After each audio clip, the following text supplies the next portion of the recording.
Hello, everyone. My name is Li Yuqing, a Teach for China fellow. Currently, I am serving as an elementary school teacher in Baihe County in Gansu Province.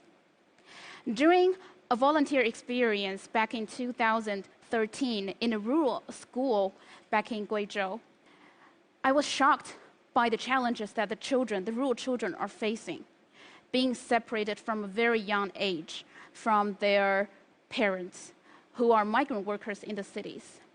So after getting my master's degree in social work in the US, I came back to China and joined Teach for China, trying to seek for a way of bridging the gap between rural and urban education.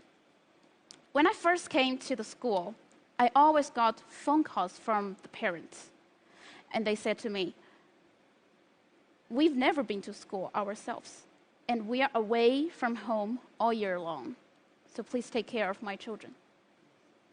All of a sudden, I felt my responsibilities went far beyond being just a teacher. I not only have to teach Chinese and English, I also have to care for my students, both in life and emotionally.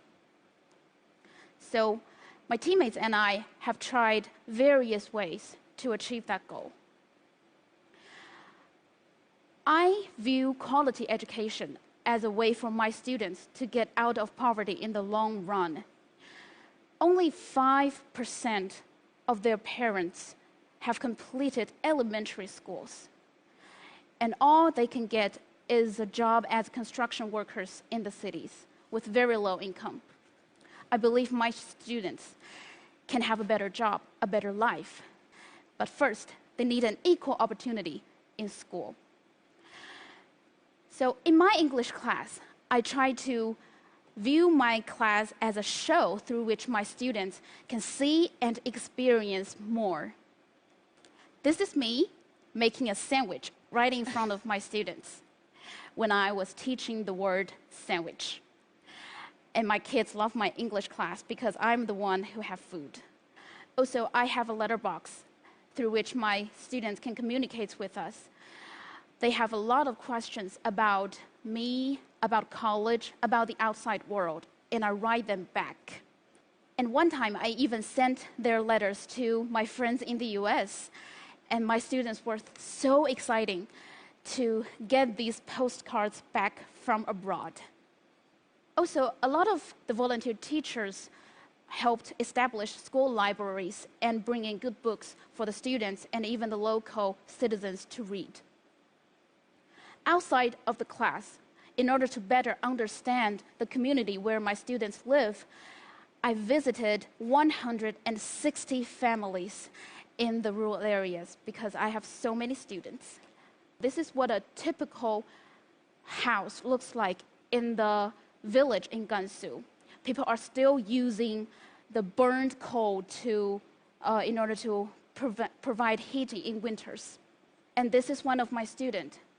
He is only in 6th grade, but he still needs to find firewood for the entire family.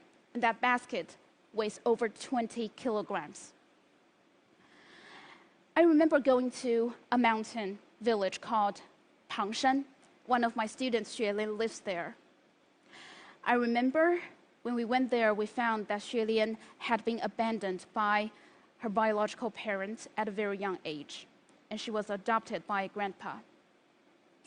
Her grandpa held my hand so firmly, telling me that the only hope for this family is that Xuelian could finish school, find a good job.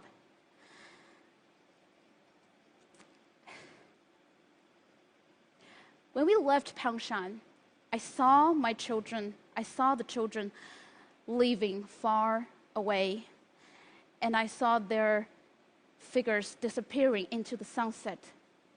Across the field, across the valley, I told myself, those children in the shadows, they were the future of those families.